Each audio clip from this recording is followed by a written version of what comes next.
Онда жаңа студенттерді қарсы алу кеші өтеді. Оған Джон есімді жаңа студент қатысады, және барлық қыздар өйткені ол әдемі, атақты және бай. Дегенмен, оның әлеуметтік желідегі парақшаларында көптеген жазылушылары болса да, ол өзін жалғыз сезінеді. Сол университеттің Юн есімді басқа студентімен кездесіп, оның қаржылық жағдайы қиын екенін білеміз, және ол демалуға немесе сүйіспеншілікке уақыты жоқ дәреже жұмыста жұмыс істейді. Содан кейін біз кітапханада үнемі болатын Джен есімді студентті кездестіреміз. Ол көп оқыса да, оның бағасы әлі де нашар. Содан кейін бірінші күні басталады. Джон дәріс залына кіреді, және барлық қыздар оның әдемі келбетіне таңғалады. Ол ұйықтап жатқан студенттің артында отырады. Ал профессор дәріске келгенде туға тырысады.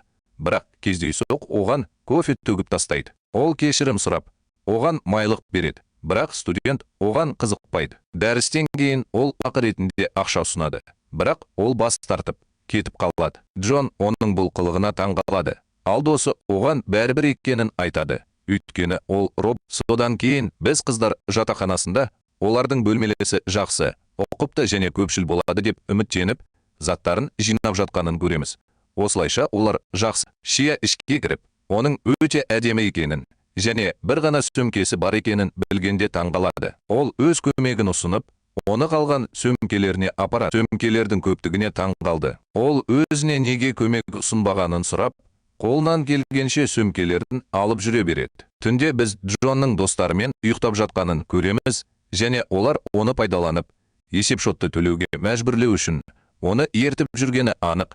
Өйткені ол ауқатты отбасынан шыққан. Джон сатып алу үшін супермаркетке кіріп, Юнның сол жерде жұмыс істеп жатқанын байқайды. Ол онымен жақынырақ танысуға тырысады, және оны есепшотты төлеуді ұсынып тұрады. Бірақ бұл адам ақшаға бәрін сатып алуға болмайтынын айтып, оны ұятқа қалдырады. Осы уақытта Джен оқуын бітіргеннен кейін университет портфолиоларын ойластырып жатқанда ұйықтамайды. Алайда Ши оған қараңғыда ғана ұйықтайтынын айтып, жарықты сөндіруге мәжбүр етеді. Келесі күні ол хатшының кеңсесіне есікті ашқанда сыртта Джонға тап болады. Ол университеттің ең атақты студентінің қасында жүргенде күйзеліске түсіп, абдырап қалады. Ол хатшысы жобаны қолға алғанын біледі, және одан бұл туралы сұраудан басқа амалы қалмайды. Хатшы оны жаңа студенттік сапарға шақырады. Ал Джен құлықсыз келіседі. Досына айтады. Ол күліп, оны жаңа студенттер үшін тазалауға мәжбүр болғаны үшін мазақ етеді. Келесі күні ол оның өзімен бірге ерікті екенін біледі. Еленісті сезінеді.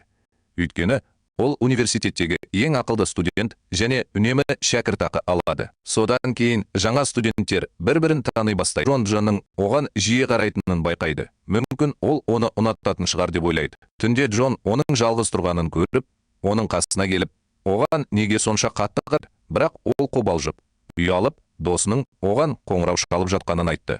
Содан кейін Джон дос болу үшін Юнмен жақындасуға тырысады. Бірақ Юн оны елемейді. Оған араласуға немесе біреумен кездесуге баруға уақыт тапқысы келмейтінін айтады. Барлығы төсекке жатқанда ол пәтерді жинап, бос бөтелкелерді жинайды. Джен оған олар қоғамдық іс-шараларға бірге қатысқан кезде оған хабарлама жібергенін айтты. Бірақ ол жауап бермеді. Ол оған ешқашан одан ештеңе алмағанын, жүзін жайсыз сезінетінін, сондықтан төсекке кететінін айтады. Алайда ол Джонның мас досының қасында тұрғанын көреді. Ол онымен дауласып жатыр. Өйткені оған ұнайтын қыз Джонға тады. Оның досы оны ұра бастайды. Ал Джен оны қорғауға келеді. Бірақ досы оны ұруға тырысады. Юн араша түсіп, досын жерге құлатып, Джонның жаруды сұрайды. Джен оның жарасын зарарсыздандыруды бастайды. Және осы мүмкіндікті пайдаланып, жобадан бас тартуын өтінеді. Джон оны осы себепті қорғады деп ойлайды. Ол келіседі. Бірақ оның ең жақын досы болу шартымен. Джен оның өтінішіне таңғалды. Бірақ құлықсыз келіседі. Біз Джонның ұйықтар алдында оның мирап шығып, Дженнің оның шындықты айтып тұрғанын түсініп, оның мәтіндерін тауып алғанын көреміз. Келесі күні ол оны қаламайтынын айтып, одан кешірім сұрайды. Джон Дженнен онымен ойын ойнауын сұрайды. Бірақ ол одан қорқатындықтан бас тартады. Джон оған егер ол онымен ойнаса, олар қайтып оралған бойда жортамын деп уәде береді. Ол шиеленіспен қорқынышты сезініп, құлықсыз қабылдайды. Алайда Джон оған сеніңдер деп жігерлендіреді. Ал ол оны алып дан тербетеді. Джен шиеленісіп, қорқып қалады. ал Джон оны құшағында ұстайды. Ол ойын ойнап жатқанда біреудің оларды бақылап тұрғанын байқайды. Адам оларға қызығушылық танытып жатқан сияқты. Олар кейінірек университетке қайтады. Ал Джоннан хатшымен сөйлесіп, ол үшін жобадан бас тартты ма деп, бірақ ол оған ұмытып кеткенін айтып, уәде береді. Келесі күні оған бұл туралы айтып, оны тастап кетіп қалу үшін. Алайда алдында тұрған ағасы оның университетке сабақ беруге ауысқанын білгенде таң қалады. Ағасы одан бұл туралы ата-аналарына айтпауын өтінеді. Юн сол жерде тұрып, оларды бақылап, түнде супермаркетте жұмыс істейді. Ран, оның құрбысы, оның қасына келіп, оған сусын беруін өтінеді. Өйткені ол оны жұмысына байланысты жиі көре бермейді. Ол оған күнделікті алшақтап, бір сыныпта оқитын достарымен араласуға кеңес береді. Алайда мұны істеуге мәжбүр. Өйткені ол тек өзіне ғана сенеді. Біз оның ерте оянғанын және ұйықтап қалғанша жеткілікті ұйықтамағанын көреміз. Ол университетке уақытында жеткенше жүгіре береді. Ақырында дәріс тоқтатылып, келгеніне Джон оны көріп, саяхат кезінде көрсеткен көмегі үшін алғысын білдіреді. Бірақ Юн оған мұны ол үшін жасамағанын және олар дос болды деп ойламайтынын айтып келіп, олардың дауласып жатқанын күтіп, бірге тұрғанын көреді. Бірақ Юн оларды тастап кетіп қалады. Джонның оны алдап кетті деп ойлап, орындамағанына ренжіді.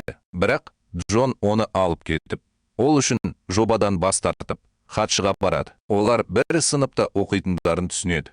Жиі көргеніне қуанышты және жаңбырда онымен бірге қолшатырын жол бойы көтеріп жүреді. Келесі күні Джен оянып, Ренттің еденде ұйықтап жатқанын көріп, біз оның жатақханадағы көршісі екенін білеміз. Ол бір түрлі әрекет етеді, бір түрлі жақсылық сұрайды.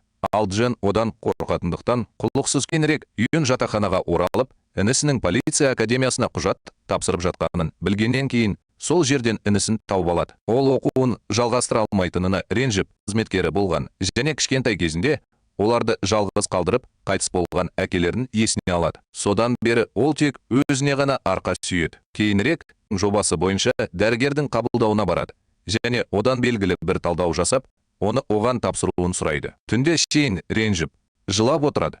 Өйткені жігіт жарасқысы келеді. Ол оның әдемі көрінетінін айтқан кездегі сөздерін есіне алады. Бірақ оның мінезі оған сәйкес келмейді. Ол жатақханаға қайта оралады. Джен онымен сөйлесіп, оларды кешкі асқа шақырады. Бірақ ол бас тартып, төсекке кетеді. Осы уақытта Джонның достары оның үйіне келіп, түнде қалғысы бас тартады. Бірақ олар үйге кіріп, тәртіпсіздік жасайды. Джон ренжіді. Өйткені олар онымен тек ақшасы үшін ғана араласатынын біледі. Келесі ол оларды елемей, жас жігіттің қасына отырып, оған кофе әкеліп, онымен сөйлесуге тырысады. Алайда Юн орнынан тұрып, біраз ұйықтау үшін тұрады. Профессор кіріп, олардан жобалық топтар құруды сұрайды. Ол оларға топтарға бөлінуді айтады. Джон және оның достары Юнның командасында. Сабақтан кейін олардың командасына қосылудан тартынады. Бірақ Джон оның қабылдауын талап етеді. Ол онымен бірге болғанына өте қуанышты және оның телефон нөмірін жазып алады. Команда жобаны талқылау үшін жиналады. Олар Юнды топ жетекшісі етіп тағайындауды шешеді. Содан кейін Джонға анасы қоңырау шалып, үйге қайтуын айтады. Өйткені оның ағасы мен тәтесімен отбасылық кездесуі бар. Біз оның оған мән бермейтінін және әрқашан ағасын одан жоғары қоятынын түсіндік. Түнде ол ажырасқанына қатты ренжіп, супермаркетке барады. Мұрасы құлап, жылай береді. Юн оны көріп, оған көмектесіп, еденді жуады. Ол сусын сатып алып, оған сыйлық деп береді кетеді. Юн оның соңынан еруге тырысады. Өйткені оған біреудің көмектескенін ұнатпайды. Бірақ ол кетіп қалады. Келесі күні команда жиналысы өтеді. Барлығымен кездесуге келіседі. Бірақ тек Джон мен Джун келеді. Джен олармен сөйлесуге тырысады. Бірақ олар жауап бермейді. Джун оларды командадан шығарысты үшеуінің арасында бөлуді ұсынады. Алайда Джон олардың келмеуіне дәлелді себептер болуы керек деп бас тартады. Джен басқалар орындамайтын тапсырмалар отырып, жұмысты олардың барлығының арасында бөлуді шешеді. Топ жетекшісі ретінде ол Юнның қарсылығына тап болады. Ол олардан аулақ жүруді талап етеді. Соңынан ерген кезде Джонның мас достарымен кездеседі. Юн оларға жауапкершілікті өз мойнына алуға кеңес береді. Әйтпесе олар командаға ауыртпалық түсіреді. Олар мазасызданып, күресуге тырысады. Джон оларды тыныштандыруға тырысады. Бірақ достары оны ұрып соғып, жерге құлап, Джонмен айтысады. Джон бала кезіндегі тұрлық зомбылық пен дәрменсіздік сезімі туралы естеліктерін еске түсіреді. Ол толқып, дауды тоқтатуды талап етіп жылайды. Оның бұл қылығына бәрі таң қалды. Джен Юнның жарасын емдеп, оған медициналық таңғыш тағып, оған командадан кетпеуін өтінеді. Өйткені олар оған мұқтаж. Юн құлықсыз, бірақ команда үшін Джонмен татуласудан бас тартып, кетіп қалады. Джон кетіп бара жатып, көлігіне отырған ағасын кездестіреді. Оның үйге қайтқысы келмейді, және біз олардың ауқатты отбасынан шыққанын білеміз. Отбасылық жиналыста Джон шашының түсін жасыру үшін шашты киеді. Бұл үшін отбасы оны Сеул университеті сияқты беделді университетте емес, кәдімгі университетте оқитынын айтып, өзін қорғайды. Бұл әкесінің ашуын туғызады. Кездесуден кейін оны шақырғаны үшін анасын кінәлап, оны ұрып соғады. Анасы оны жұбатудың орнына, өзі сияқты жеңіліске ұшыраған адамды өсіргені үшін өзін кінәлап, шашын балағаттап, үйінен қуып жібереді. Джон кетіп бара жатқанда, оны көлікте күтіп тұрған ағасын тауып алып, үйіне оралмауға шешім қабылдады. Өйткені ол өзін үспеншілігінен және қалаусыз сезінуінен сезінеді. Ол ата-анасының сөзін есіне түсіріп, оны төменге түсіруін сұрайды. Ол өзін пайдаланып жүрген достарына телефон соғып, оларды шақырып шотты төлейтінін айтады. Ол есінен танып қалғанша ішуді жалғастырады. Оның достары оның өмір салтына қызғанышпен қарайды. Бұл оңай деп ойлайды. Өйткені ол бай, сымбатты, бірақ олар оның не екенін білмейді. Азап шегуде. Ол Юнға қоңырау шалып, егер ол келмесе, өзін өлтіремін деп қорқытады. Бірақ Юн жұмыста. Содан кейін ол Дженге себебі ол топ жетекшісі және ол баруға құлықсыз келіседі. Ол келгенде, оның көл жағасында тұрғанын көріп, өзін суға тастағысы келеді. Ол онымен бірге болуын сұрайды. Бірақ ұнататынын мойындайды. Джон әрең есіне түседі. Ал Джен оны қолына алып үйіне апаруы керек. Ол жуынатын бөлмеге қолын жууға барады. Және оның пәтердегі тараны бөлмесінен айырмашылығы таза және кең екенін көреді. Бұл оны ренжітеді. Кейінірек ол Дженмен бірге үйден шығып, ешкімге алғыс айтудың қажеті болмас үшін, оның ешкімге айтпауын өтінеді. Келесі күні Джон дүниедегі барлық нәрсені ұмытып оянады. Ол не болғанын есіне түсіруге тырысады. Бірақ есіне түсіре алмайды. Ол Дженге мәкелгенін сұрау үшін қоңырау шалады. Бірақ ол жауап беруден бас тартып, жауап беруден жалтарады. Кейінірек Дженнен жобадан бас тарту туралы Джонға хабарласуын өтінген, Джонға қысым жасалды деп ойлайды. Бірақ Джен оған мұны өз еркімен жасағанын айтады. Джон оны үйге әкелген Юн болуы керек екенін түсінеді. Өйткені іскен соңғы адам болды. Ол Дженнің қасына барып, кеше айтқан және оған ұнайтын адамның кім екенін сұрайды. Джен олардың әңгімесін есіне түсіргеніне таң қалады, және бұл оның жын айтады. Бірақ ол мұны байыппен қабылдамайтын сияқты, және ол өзінің досына сілтеме жасап жатыр деп ойлайды. Джон оны күннің батуын тамашалайтын жерге апарады, және ол адам болуға көмектесетінін, оған назар аударатынын және оның назарын аудару үшін кеңес беретінін айтады. Осыдан кейін Джен Чанның жатақханасына кіріп, ол жерде тәртіпсіздік болып жатыр. Ол оған қоңырау шалады.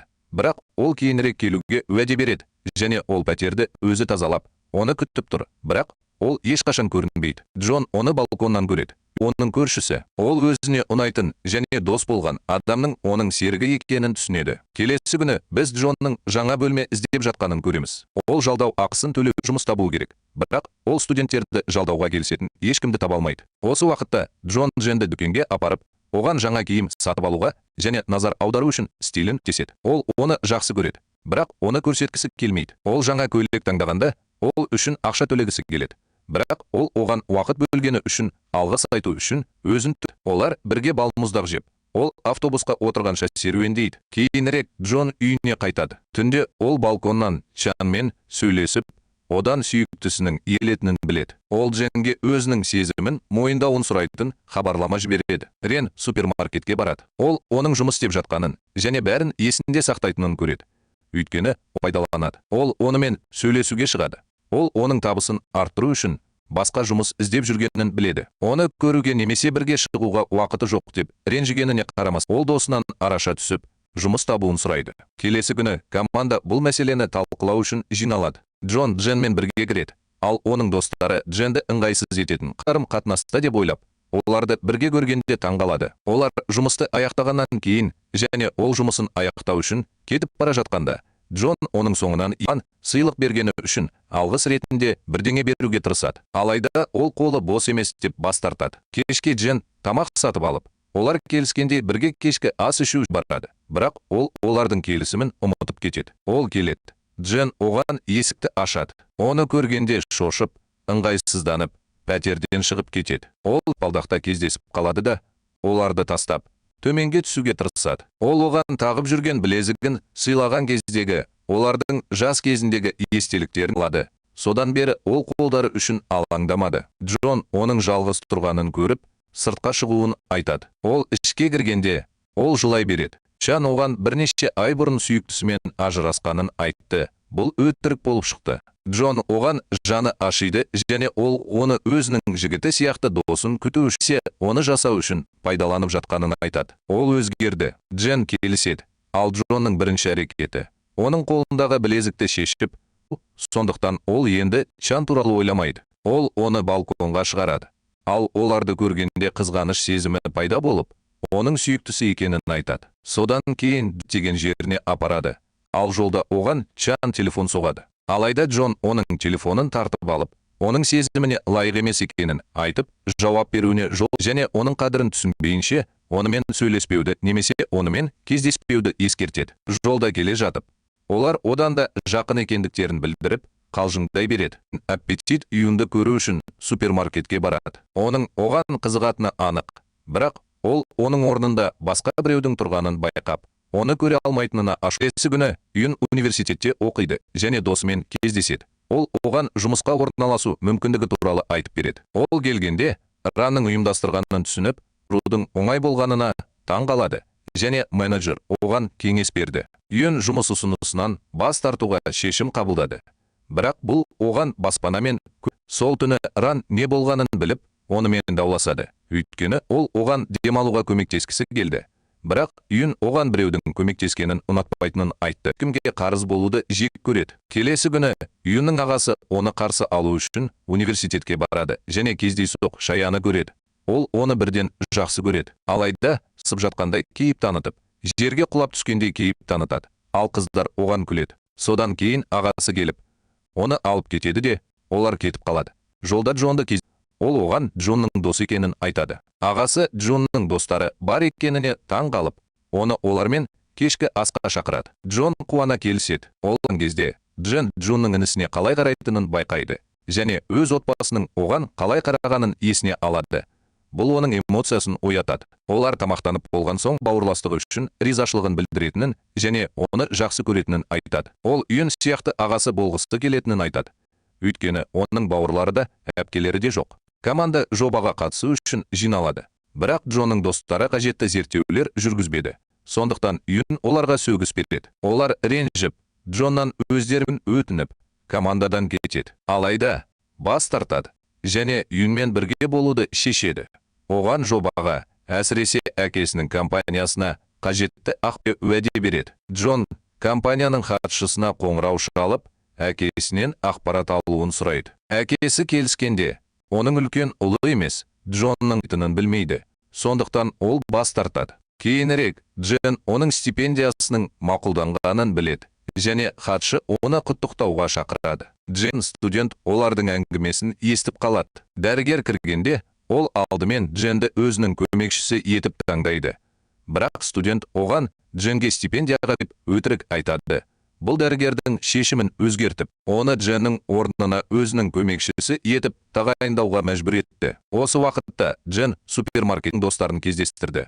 Олар жағымсыз сөздер айтып, бөтелкелерді еденге лақтыра бастады. Олар сатып алушылар болғандықтан, оларға тікелей қарсы тұра алмағандықтан, ол оларды алайда Рен келгенде, ол оларға физикалық түрде қарсы тұрады және оларды және тіпті Джонның клубтағы достарын қорқыту арқылы өз шеберлігін көрсетуге келгенде ағасының ақшасы салынған конвертті тауып алады. Ол ағасынан ақшаны қайдан алғанын сұрайды. Ол Джонның сағатын алып, сатып жібергенін және өзіне қалдырып, ақшаны жұмсағанын айтты. Джон оған ашуланып, Джонның үйіне қарай кетіп қалды. Ол Джонды төменге түсуге шақырды, бұл оны таңғалдырды. Оған ақшаны қайтару ниетімен қарыз екенін айтады. Бірақ Джон оған дос керек екенін және өзін асырау үшін жұмыс істейтінін айтады. Олар Джонның ықыласынсыз дос болып қалуға келіседі. Кейінірек Джан Дженді күтеді және олар сөйлескенде, оның өтірігіне қарамастан Джонмен қарым-қатынасы жоқ екенін түсінеді. Ол оған кеңес береді. Өйткені ол сол күні сүйіктісінің оған келетінін білген. Осыған қарамастан, ол Чаннан олардың арасындағы жағдайды шешу үшін онымен кездесіп Чан Джонның сол күні оған жіберген хабарламасын есіне алады. Бірақ оған сенуден бас тартады. Ол Джонға телефон соғып, кездесуді сұрайды. Ол қуана келсе, десіп жүргенде, ол сүйіктісінің оған қонаққа келетінін білетінін сұрайды. Ал Джон оны көргісі келмегендіктен қарым-қатынасын тоқтатқысы келетінін түсіндіріп, білгенін мойындайды. Ренжіткендей сезінеді және Джон бәрін түсіндіруге тырысқанымен, ол осы оқиғадан кейін олар енді жай ғана дос бола алмайды.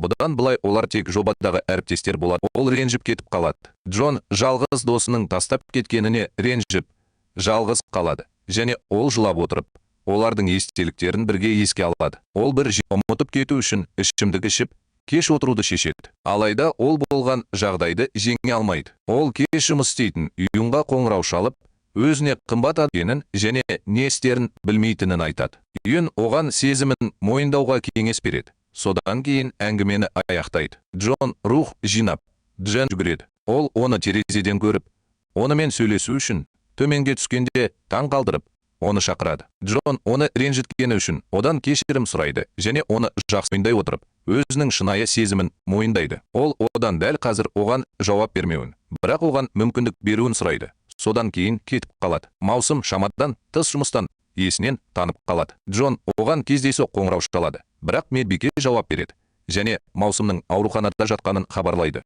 Джон мазасыздана бастайды да таксиге өруге барады. Ол медбикеден Джонның ауыр инфекциясы бар екенін біледі. Джон оянғанша онымен бірге болады. Джон мазасыздана бастайды және кеткісі келеді, өйткені ол сезінеді. Джон одан қасында жүргенде неге үнемі ренжігенін сұрайды және ол өзін алыстатуға тырысады. Джонды көрген сайын қызғаныш сезімін сезінеді, өйткені оның өмірі қиын, бірақ Джон оған әрқашан қолжетімді. Джонның бақытты болып көрінетін өміріне бәрі алданып қалғанын түсініп күледі. Өмірі қиыншылықтарға толы екенін айтып, Джоннан одан аулақ болуын сұрайды. Алайда Джон бас тартады, өйткені үйін оны итеріп жіберуге қанша тырысты. Ол әрқашан оның жанында болатынын айтты. Ол медбикеге үйінға қамқор бол деп айтады да кетіп қалады. Осыдан кейін Джен есеп жаза бастайды. Ол Джонның сезімін мойындағанын есіне алады. Бұл оны шатастырады және ол жазуды жалғастыруға тырысады. Ол достарымен жатақханада кездеседі және олар бір-біріне қандағы проблемалары туралы айтып, сусын іше бастайды. Ран үйінға ғашық екені белгілі болды, бірақ ол оның сезімін қайтармайды. Осы уақытта Джон интернет инфекциясы бар адамдарға қолайлы өнімдерді іздейді. Келесі күні ол оларды сатып алып, ауруханада үйінға барады. Бірақ оның жоқ екенін біледі. Ол тырысады, бірақ үйін жауап бермейді. Сонымен бірге Джон бастығына барып, Джонды қалпына келтіруін өтінеді. Бірақ бастық шамадан тыс стресстен денсаулығына алаңдап, ол үйінға демалыс кезінде жұмысқа қайта оралуды ұсынады. Бірақ үйін демалудан бас тартты. Келесі күні Джейн университеттің спорт залына барғанда Джонға өзінің шынайы сезімдері шешеді. Алайда ол айналасында суретке түскісі келетін көптеген қыздардың бар екенін көреді және бұл оны ұятқа қалдырады. Сондықтан ол кетіп қалады. Кейінірек Джон сесінде кездесіп, одан жобаға қажетті ақпаратты сұрауға мәжбүр болады. Оның ағасы оны беруге келіседі, бірақ оған қиянат жасайды. Шарттар қояды және басшылық жиналысқа қатысудан бас тартады. Өйткені оны ешкім көргісі келмейді. Джон ағасының сөзіне ренжіп, олардың оның шынайы отбасы екенін тексеру үшін тағанын айтады. Өйткені ол таң қалды. Олардың оған жасаған қарым-қатынасына қарап, өкінішке орай, олар оның отбасы екені белгілі болды. Бірақ ол папканы тастап, кейінірек ол Джейнмен кездеседі. Ол оған ұнайтын сияқты, бірақ ол онымен жақынырақ танысу керек екенін айтады. Өйткені ол оның мінезін жақсы түсінбейді. Ол қалуға келіседі. Дәріс барысында Джон Маусымға өзін жақсы сезінгенше үзіліс жасауды сұрайтын хабарламалар жібереді. Алайда ол дәрісте қасында Маусым қалады. Джон оны сыртқа шығарып салғанда, Үйон оған ағасынан алған папкасын және ақшасы салынған конвертті беріп, оған қарызының төленгейді. Джон мұны тез жинап алғанына таң қалды. Тіпті Леон өз органдарын сатқан болуы мүмкін деп ойлағанға дейін. Алайда Леон оны енді оған қарыз ендіріп, одан аулақ болуын өтінеді. Джон ештеңеге қарамай дос болып қалғысы келетінін білдіріп, бас тартады. Осы уақытта профессордың көмекшісі болған студент кабинетінде болып, зерттеу жұмыстарын ұйымдастырып, Джейннің жұмысына тап болады. Ол оның есімін одан алып тастап, өз есімін береді. Осы уақытта Джейн университетте жүріп, өзінің атақты болып бара жатқанына таңғалады. Ол кездейсоқ студенттердің ол туралы айтқанын естіп, оның Джонмен қарым-қатынасы бар деп болжайды. Қауесеттерге ашуланған шығып, оны таратты деп айыптайды. Ол оған бұлай істемегенін айтып, оны тастап кетеді де, жүрегі ауырып кетіп қалады. Кейінірек Джейн студенттердің бір-біріне сәйкес және Джонның одан да жақсы көрінетінін айтып, оның келбетін мазақ еткенін кездейсоқ естиді. Ол әкесі үйден кетіп, қожайынымен бірге қашып кеткендіктен, балалары оны балалық шағындағы естеліктерін есіне алады. Шошып кеткен, ол тыныс алу үшін жерге құлап түседі. Осы уақытта Джон өз командасымен бірге отырады. Ал досы одан қарым-қатынасы туралы сұрайды. Ол оған олардың арасында ештеңе жоқ екенін, олар жай ғана дос екенін айтады. Алайда оның Джейн туралы жаман сөз айтқанын естіген ренжіп, Джейнге телефон соғып, олардан алыстап кетеді. Оның жылап, сөйлей алмайтынын естігенде, ол мазасыздана бастайды. Және оның жалғыз отырғанын қиындағанын көргенше, оны кампустың барлық жерінен іздей бастайды. Ол оның жағдайын тексеру үшін оған жақындайды. Бірақ ол оның қолын итеріп жіберіп, оны және одан аулақ болуды сұрайды. Өйткені олардың қарым-қатынасы оған қиындық туғызады. Ол жылап, оның қасында болуы оны ұятқа қалдыратынын және олардың қаламайтынын айтады. Джон анасының оған жақындаған кез келген адамға қиындық тудыратынын және оны ешкім жақсы көрмейтінін айтқан сөздерін есіне алып кетіп қалады. Оның досы бұл. Джейн профессордың кабинетіне келіп, өзінің ғылыми жобасы туралы сұрайды. Бірақ профессор оған жаман қарайды және оны енді өзінің көмекшісі келмейтінін айтып, оны қуып жібереді. Кейінірек Джонның достары Ранның клубта жұмыс істейтінін біліп, үйін туралы жаман сөздер айтып, оны қорлай береді. Ол олармен келеді. Бірақ досы оны тоқтатады. Джон есеп-шотты төлеуге барады және Ранмен кездеседі. Ол оның үйінің досы екенін білгенде таңғалады және одан онымен достасуға көнді істегенін сұрайды. Ол оған оның қыңыр адам екенін айтады. Бірақ бәріне қарамастан, ол оның жанында қалады. Джон клубтан кетіп бара жатқанда, оған үйін қоңырау шалып, оны кешкі асқа шақырады. Ол қуана келіседі де, мейрамханаға барады. Бірақ ол келгенде, үйінің сол жерде даяшы болып жұмыс істеп, оған тамақ беріп жатқанын көреді. Бұл Джонды ашуландырады. Кешкі асты бірге ішуге болады деп ойлайтынын айтады. Ол үйінің клиенттерін тастап, өмірін қиындатқаны үшін оны мазақ еткенін көреді. Джон ренжіп, меріп, үйінің жұмысын аяқтауын сыртта күтеді. Үйін сыртқа шыққанда, мейрамханадағы тамақтың иісіне байланысты Джон одан алыстап кетеді. Ол үйінға екеуінің де ән екеніне және олардың дос бола алмайтынына көз жеткізу үшін оны шақырғанын айтады. Джон оның сөзіне ренжіп, оған мұның бәрін істеудің қажеті жоқ екенін және қалағанын істеп, өз қалауын орындайтынын айтады. Одан аулақ бол. Келесі күні Джон жоба тобынан шығып, достарымен қайта қауышады. Бірақ ол бақытсыз. Олар өсуге тырысады. Бірақ ол оларға мән бермейді. Осы уақытта Джейн профессордың кабинетіне қайта барып, оның неліктен қуылғанын сұрауды шешеді. Егер мәселе оның жағдайды түзетемін деп үміттенеді. Профессор оған басынан бастап, оны ұнатпайтынын айтады.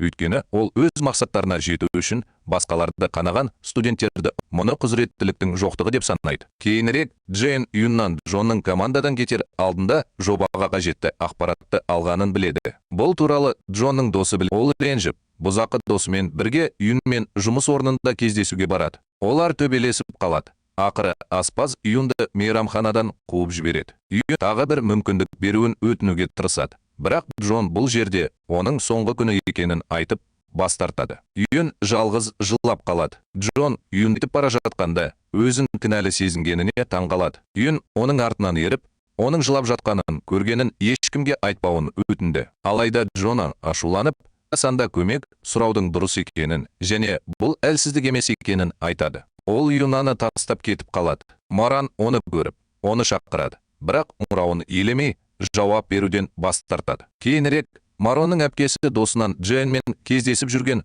университет студенті туралы біледі.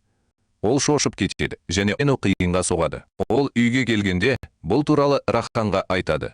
Ол Джейнмен Чанның қыз үшін ұрысып қалғанын білгенде де шошып кетеді. Енді ол қорытындыға келді. Джейн қайтып келгенде олар оған жақсы қарайды және оған сену үшін не істегенін сұрайды. Махаббат. Джейн ыңғайсызданып, бұл жай ғана қауесет. Келесі күні ол Джонды күтіп, оның ашуланғанына өкінетінін білдіріп, оған кешірім ретінде өсімдік сыйлайды. Ол одан жоба тобына қайта оралуын сұрайды және нені білдіретінін анықтауды сұрайды. Ол оны тастап қашып кетеді. Джон бұл зауыттың мағынасын түсінгенде, оның шын жүректен кешірім сұрауды біліп, оның қимылына күледі. Осыдан кейін Джейн университетте оқиды, ал Джонның достары одан ақпарат талап етіп, оны бұрышқа бұрады. Олар жас салғанша қуа береді. Джон келіп, оларды жазалайды. Ол олардың тобынан бөлініп, Джейнді өзімен бірге алып, кетіп қалады. Ол оның жобаға қайта сұраған маусым екенін түсінеді. Ол онымен кездесуге барады.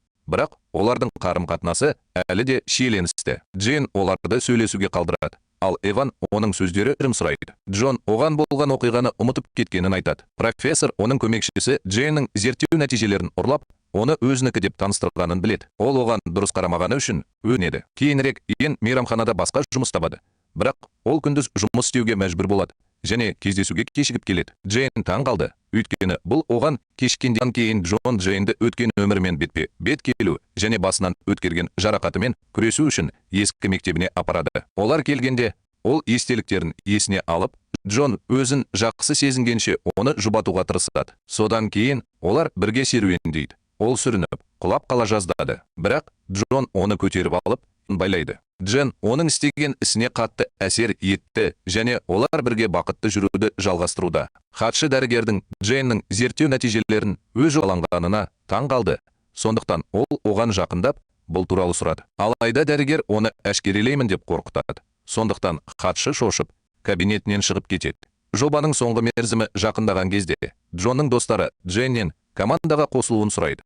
Бірақ ол бас тартады. Өйткені олар жобаға ешқандай күш жұмсамады. Дәрісте жұмысына тәнті болған дәрігердің қатысуымен жобаны талқылай бастайды. Алайда Джонның достарының бірі дәрігерге олардың жобаның бір бөлігі болғанын және оның жұмысын ұрлап, қуып жібергенін айтады. Ол жобада бар нәрселер туралы айтады және олар туралы көрген қыздан білгені белгілі болды. Джейн ноутбугын ашып, оның бір бөлігін суретке оған жіберді. Джейн оған қарсы тұруды шешеді. Өйткені ол команданың көшбасшысы және ол көпшіліктен қорқатындықтан қобалжыды.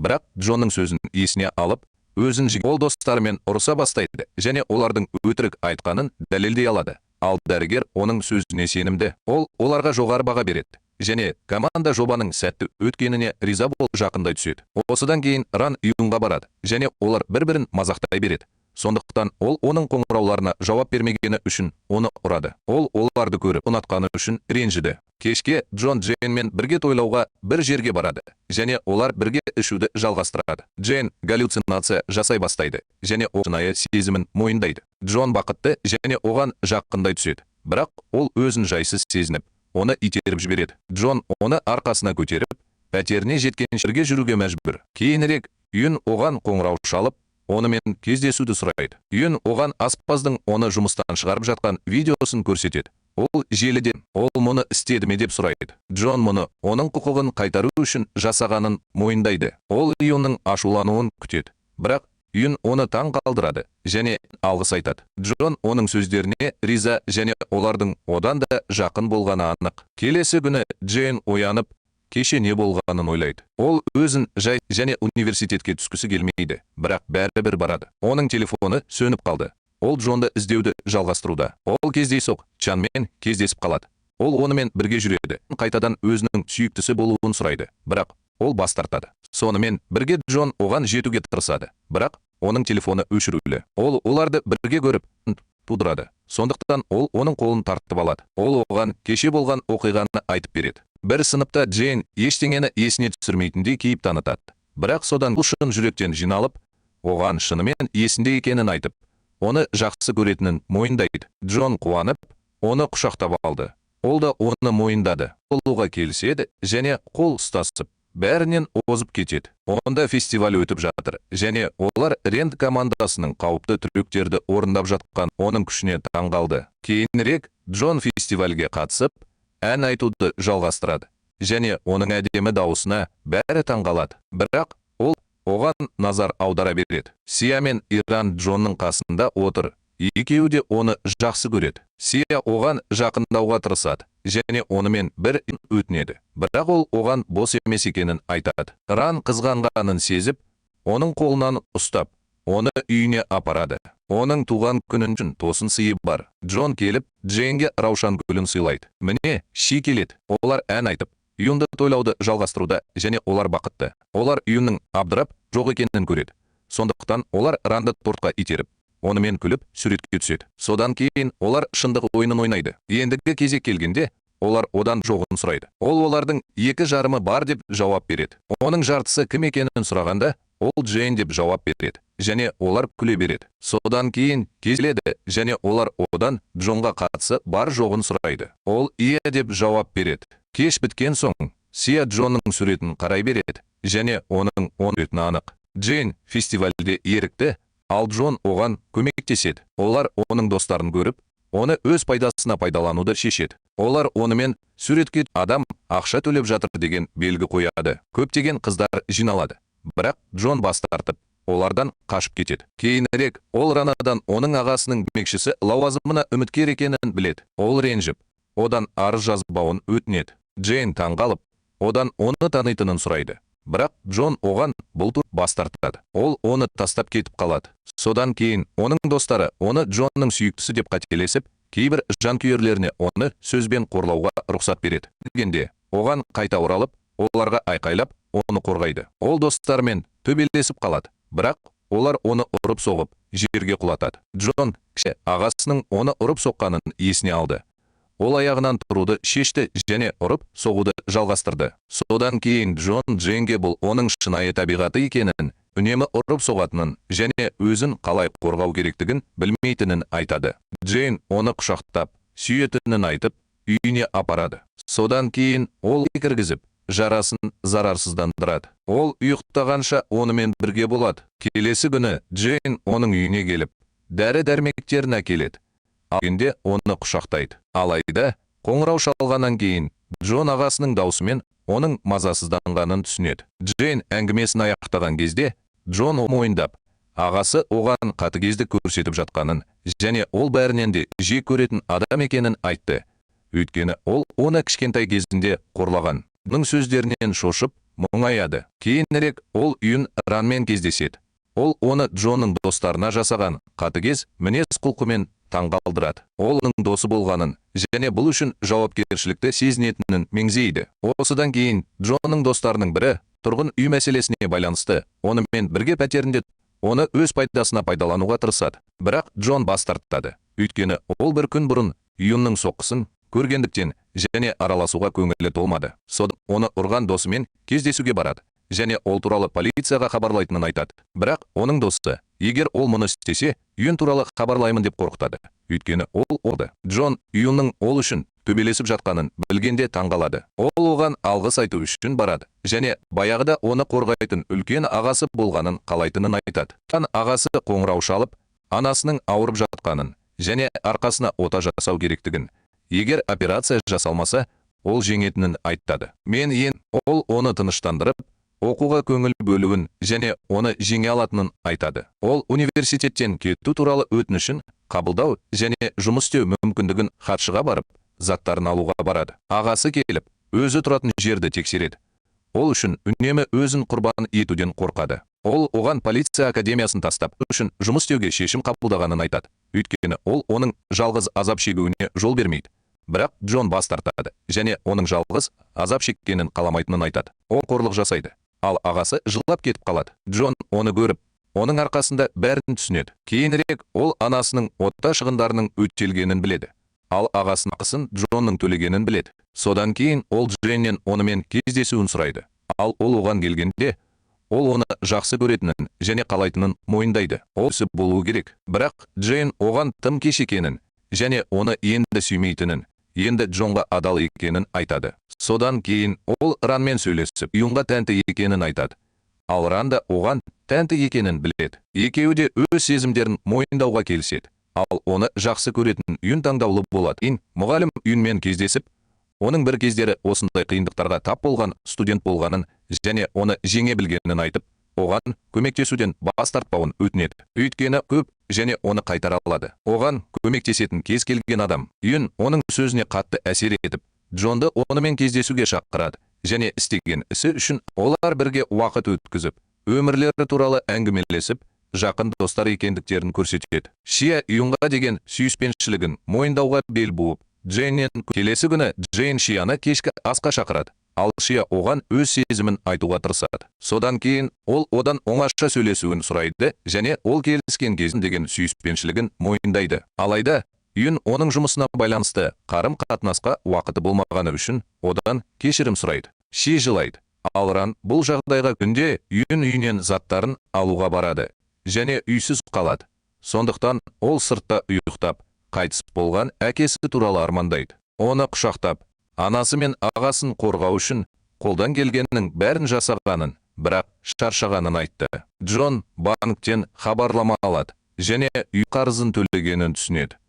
Ол үшін алаңдайды және оны тапқанша көшеде іздейді және онымен бір үйде тұруын өтінеді. Юн алғашында бірақ Джон келіскенше талап етеді. Ал Юн шаршап диванға ұйықтап қалады.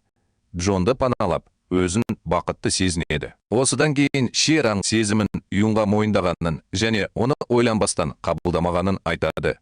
Бұл оның жылай бастауына себеп болды. Ран оны мойындаудан, бас тартудан және алтып алудан қорқатындықтан қызғанатынын айтып, оны тыныштандыруға тырысады. Келесі күні Юн оянып, Джонның оған таңғы ас әзірлегенін және олар оны көреді. Алайда ол Джонның тағамды лайықтысынан жоғары бағаға сатып алғанына таң қалды. Бұл оны Юннан өзімен бірге пайдалану үшін киім таңдауын сұрауға ит. Бұл Юнға таң қалды. Өйткені оның барлық футболкалары бірдей көрінеді. Кейінірек Джейн Джонның ағасының кабинетінде қалып, оның Джонның ұрып соғып жатқан видеосын көріп отырғанын көретін. Ол бұл туралы сұрайды. Ал Джейн оны қорғағанын айтып, олардың ағайынды екенін білетінін айтып, оны таң қалдырды және оның Джонға адал екенін және бұл туралы хабарлаған адам екенін түсіндірді. Содан кейін ол Джонмен кездесуге барады және оған ағасының ол туралы сұрағанын және оған қызығушылық танытқанын айтады. Бірақ ол Джоннан оның алдында өзін қатал етіп көрсететінін біледі. Ал шын мәнінде ол оны ренжітеді. Джейн сабаққа бару үшін кетіп қалады, бірақ досымен кездеседі. Үшін кешірім сұрайды және одан өзіне және басқа жігіттерге қосылуын сұрайды. Достары одан кешірім сұрауы керек. Джейн оған сенеді және онымен бірге жүреді. Оны бөлмеге апарып, есікті жауып тастайды. Оны тікелей эфирде түсіре бастайды және сүйіктісімен жақсы уақыт өткізіп жатқанын жазады. Джон оған жетуге тырысып жүгіреді, бірақ досы оның телефонын тартып алады. Джейн қашып кетуге тырысады, бірақ ол оны тоқтатып, оған шабуыл жасайды. Джон келіп, онымен айтса ұрып, Джейнді жұбатады. Бірақ оның досы артынан келіп, оны тұншықтырғысы келіп, оған шабуыл жасайды. Алайда ол уақытында келіп, оны ұрып тастадан кейін күзетшілер келіп, оны тұтқындайды. Осыдан кейін Джейн жарасын жуып, оның кінәсінен болған оқиға үшін кешірім сұрайды. Бірақ Джон оғынын айтып, оны тыныштандырады және уақытында келмегені үшін кешірім сұрайды. Содан кейін Джон оны күтіп тұрған ағасын тауып алып, онымен сөйлені ұрған адамды неге ұрмағанын сұрайды. Джон оған балалық шағында соққыға жығылған өткенін ұмыта алмайтынын және жазасыз ұрып соғуға үйренгенін айтады. Өздері оған әсер етті, ал Джон оны тастап, пәтеріне кетті. Ол түнде ұйықтап жатыр. Ал түсінде ағасы оны ұрып, соғып жатқанын көреді. Оянып, жылайды. Юн жұмыстан қайтып келе жатқанда, оны қорқып, ашуланып ұстап алады. Ол оны тыныштандыруға барады. Келесін әдемі көйлек киіп, олар келіскенде Джонмен кездесуге барады. Бірақ ол кешігіп келеді. Ол оған қоңырау шалғанда, ол онымен кездесе алмайтынын айтады. Жызданып, оны көруге барады. Бірақ оның бөлмесінде қамалып қалғанын біліп, оны жалғыз қалдыруды және оған қысым жасамауды шешеді. Ол оның кетіп бара жатқанын көріп, онымен атады. Бірақ ол бас тартып, оны тастап кетеді. Чак уайымдайды. Өйткені олардың қарым-қатынасы шиеленісіп, ол ішуді жалғастыруда. Ол Ронның қасында отырғанын телефон нөмірін сұрайды. Бірақ ол бас тартады. Ол оған бірінші рет бас тартылмағанын айтады және ол кешірім сұрап, онымен сөйлесуін сұрайды. Осы Джон Юнға онымен бірге болғаны үшін алғыс айтады және одан Джиннің кеше оны көруге келгенін біледі. Ол таң қалып, оны қарсы алуға барады. Кеше оны шықпағаны үшін кешірім сұрайды және оны мұндай күйде көргенін қаламайтынын түсіндіреді. Джейн оны құшақтап, қажет кезде әрқашан қасында болатынын айтады. Осы профессор Парк университетке жорық ұйымдастырады, бірақ оған ешкім жазылмайды. Доктор С. оны қорлайды, бірақ кейінірек Джон бұл туралы біліп, құрдас оған қосылады. Профессор Парк оларды көргеніне қуанышты және олар жақсы уақыт өткізіп, бірге ойнауды жалғастыруда. Кешке олар оттың қасына жиналып, мойындау ойынын Чан жиналғандардың бірінің жанкүйерлерінен саусақтарын төмен түсіруін сұрайды. Бұл барлығын таң қалдырады, және олардың жанында отырған жанкүйерге деген қызығушылығын одан кейін олар есте сақтау ойынын ойнайды. Онда әр адам өз өмірі мен азапты естеліктері туралы әңгімелейді. Джон бала кезінен ағасы жылап, кеш оқиғаны есіне алады. Джон одан не болғанын сұрағанда, ол өзінің естеліктерінің дұрыстығына күмәнданатынын және шындықты білу үшін растау керектігін айтады. Ол жолда ағасымен кездесуге дайындалып жатыр.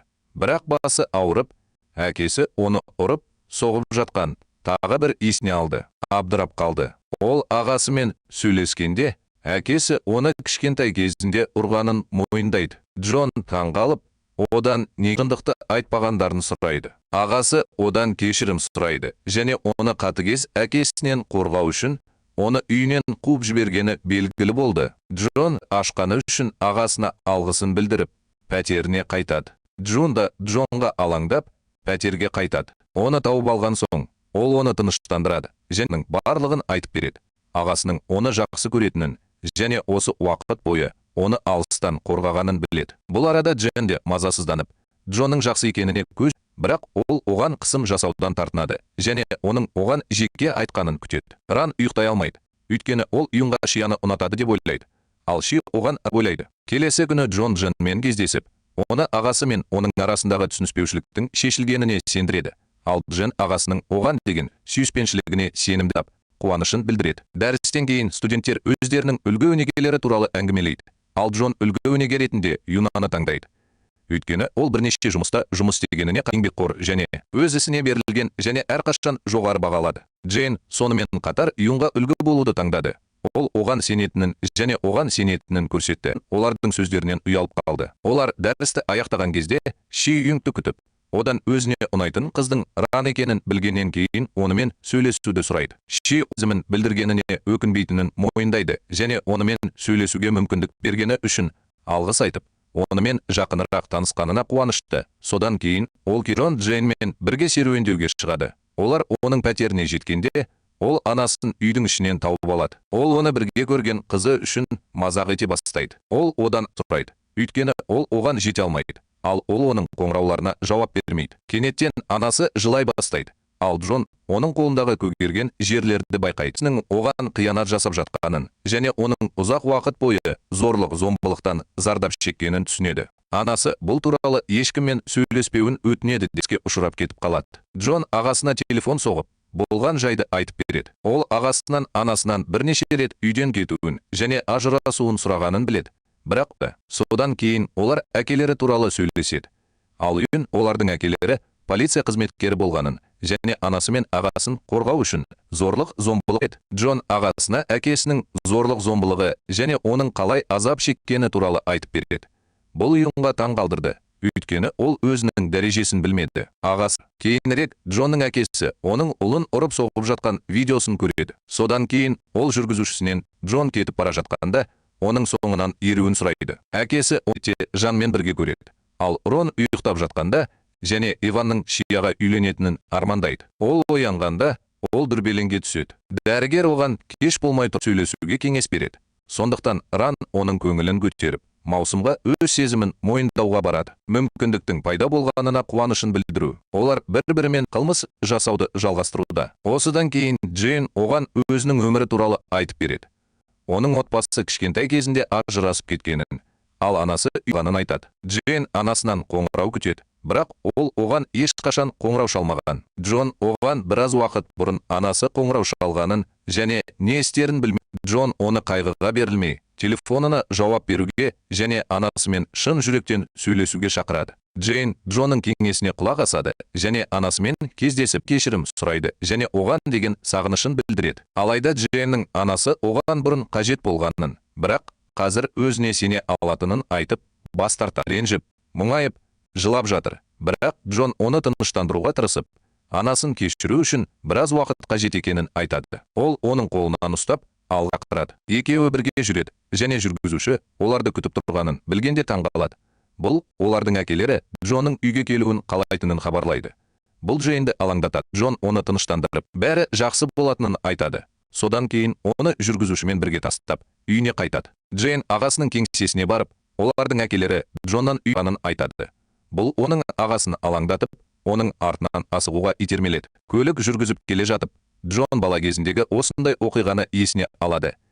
Оны тағы бір рет ұрса, оны әшкерелеймін деп қорқытып, оның тілектерін орындауға уәде беріп, оны жалғыз қалдыруын өтінген. Сонымен бірге Джон үйде, ал әкесі соғып жатқан видеосын көрсетіп, оның үйіне оралуын және оның қамқорлығында тұруын талап етеді. Бірақ Джон үзілді-кесілді бас тартады. Оны ұрғысы келген әкесінің ашуы, бірақ оның ағасы араша түсіп, оны тоқтатады. Ал Джон бөлмеден шығып кетеді. Джон ағамыз әкесімен бетпе-бет келіп, енді ағасына жақындамауды ескертеді. Одан қорқатын сияқты. Джонның анасы келіп, оның есігін табандылықпен қағып, шыдай алмай, жылай береді.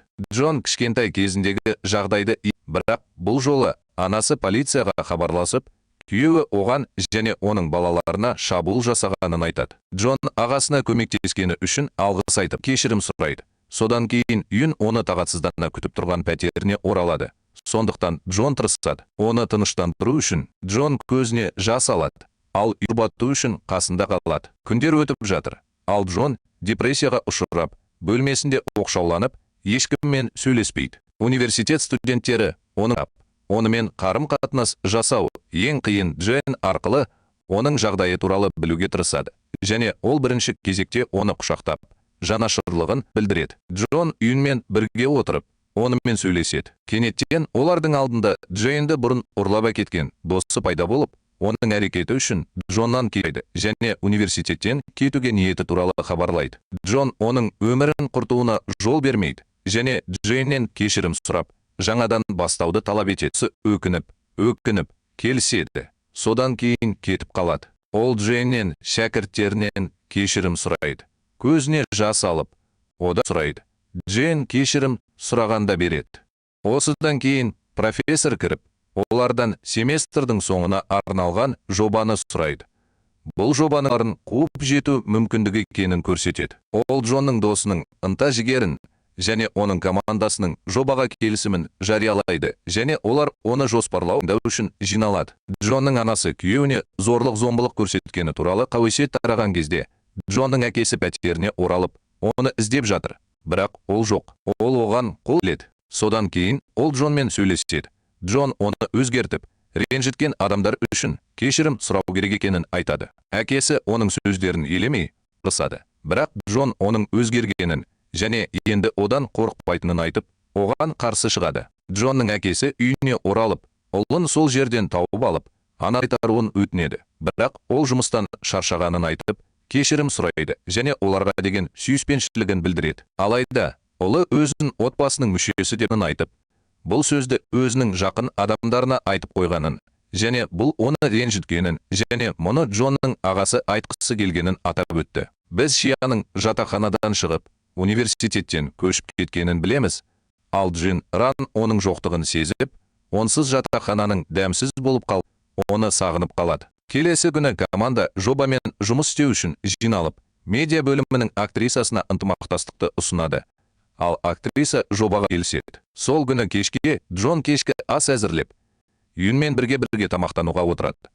Олар әңгімелесіп, таттуласып, диалогтарын бауырластар сияқты қарым-қатынаста жалғастырады. Келесі күні үйін ағасымен кездесіп, оған сыйлық береді. Ал үйін бұл олардың әкелері туралы естеліктер екенін біледі. Ал оның ағасы өзі сияқты полиция қызметкері болғанын қалайтыны туралы айтып, одан өзіне аздап қамқорлық жасауын және бұл туралы алаңдамауын өтінеді. Олар осыдан кейін дәрігер хатшының байланысты жұмыстан кеткенін біліп, оған көмектескен студенттен оның орнын басуын сұрайды. Бірақ дәрігер Джиннің аккаунтқа өз атын енгізу үшін жасаған айласын тапқастартады. Ол одан өзі жетілдіру үшін жұмыс істеуін сұрайды. Жоба бойынша жұмыс істеуге арналған топ жиналысында жоба командадағы әрбір адамның өміріндегі жарық пен аспектілерін қарастыратыны туралы шешім қабылданады. Тұсаукесер күні Джон жобаның тұсаукесерін өткізуге рұқсат сұрады.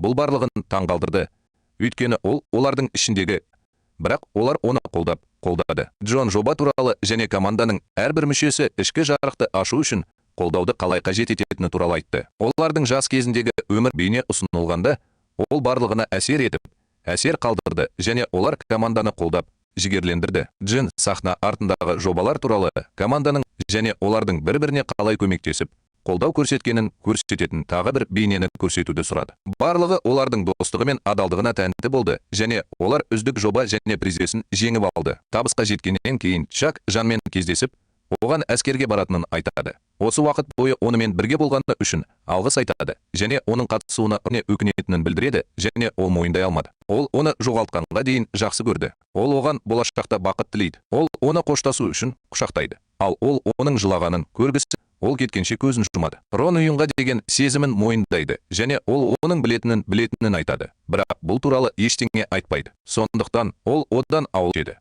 Бірақ олар дос болып қала береді. Ран жүгіру үшін клубқа барады.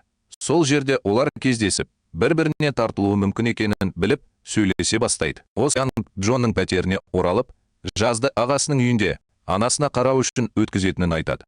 Бұл Джонның көңілін қалдырады, бірақ Янг оның досы болып қала беретіне, оны көруге міндетті түрде оралатынына сендіреді. Олар бірге жақсы уақыт өткізіп, күлкі мен әзіл қалжың алмасады. Содан кейін 2 айдан кейін оқуға сабақта Джон ұйықтап жатқанын көреді. Ал Янг оның артында отырып, оны оятуға тырысады. Кездейсоқ оған кофе төгіп, оларды күлдіреді. Оқуды бітіріп, Янг жұмыс іздеп, сүйіспеншілікке уақыты жоқ екенін, бірақ өзін отбасымен бақытты сезінетінін